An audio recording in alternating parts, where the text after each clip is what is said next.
नमस्कार दोस्तों, होरन पॉडकास्ट में आपका स्वागत है। यह कहानी एक सच्ची घटना है। रात के 11 बजे थे। चारों ओर गहरा अंधेरा था। मैं विवेक शर्मा अपनी कार में एक सुनसान हाईवे पर सफर कर रहा था।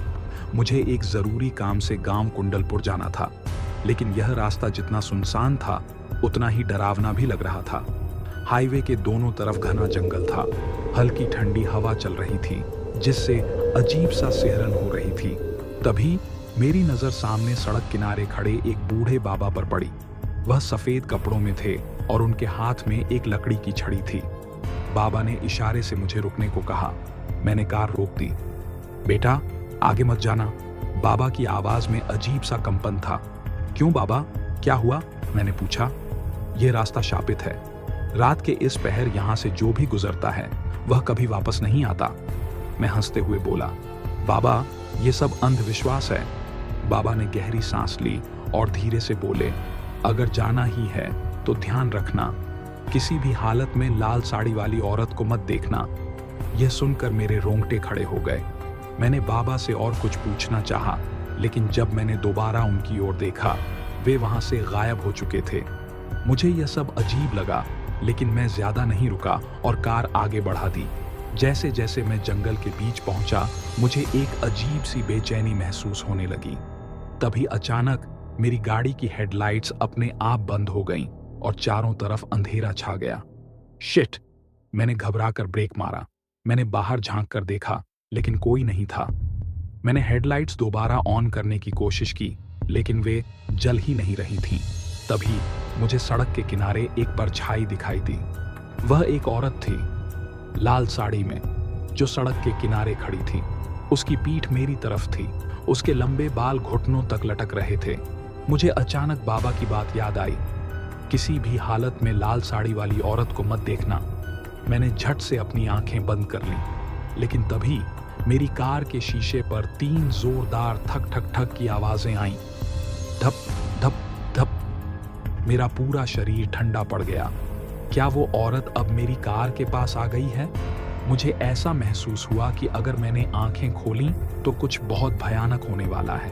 लेकिन अचानक आवाजें रुक गईं और एकदम सन्नाटा छा गया।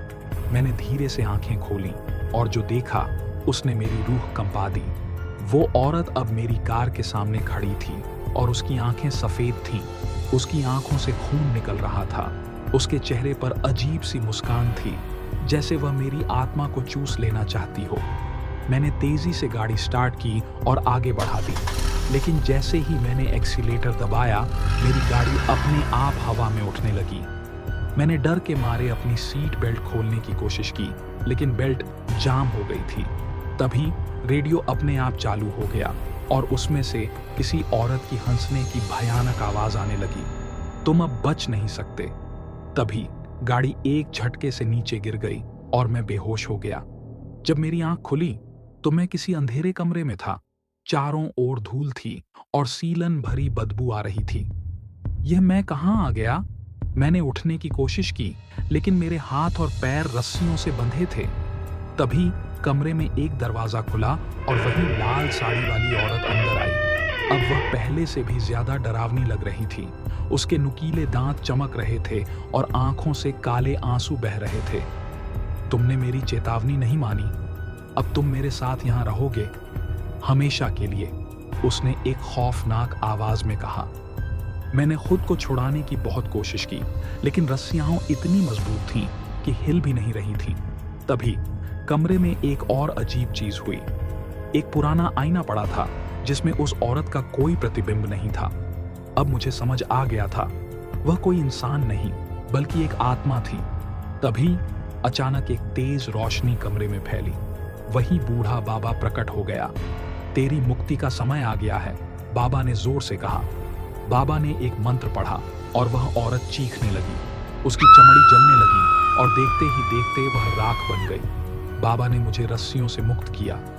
बेटा, यह आत्मा पिछले 100 सालों से इस जंगल में भटक रही थी। जो भी इस रास्ते से गुजरता वह इसे अपना शिकार बना लेती। लेकिन बाबा, आपने मेरी जान क्यों बचाई? बाबा मुस्कुराए। मैं कोई साधारण इंसान नहीं, बल्कि इस आत्मा को मुक्त करने के लिए ही यहाँ रुका था। अब मेरा काम पूरा हुआ, यह कहकर बाबा धीरे धीरे अदृश्य हो गए। जब मैंने दोबारा सड़क पर देखा तो मेरी गाड़ी सही सलामत खड़ी थी। मैंने जल्दी से गाड़ी स्टार्ट की और गांव की तरफ भागा। जब मैंने गांव वालों को यह कहानी सुनाई तो उन्होंने बताया, 100 साल पहले एक नवविवाहित औरत को उसके पति ने इसी जंगल में मार दिया था।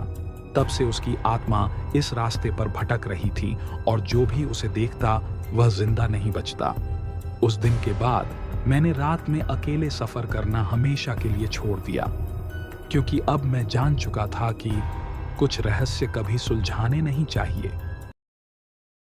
धन्यवाद दोस्तों, आपको यह कहानी कैसी लगी कमेंट में जरूर बताएं। और ऐसे ही हॉरर और मिस्टीरियस कहानी सुनने के लिए हॉरर पॉडकास्ट को सब्सक्राइब करें।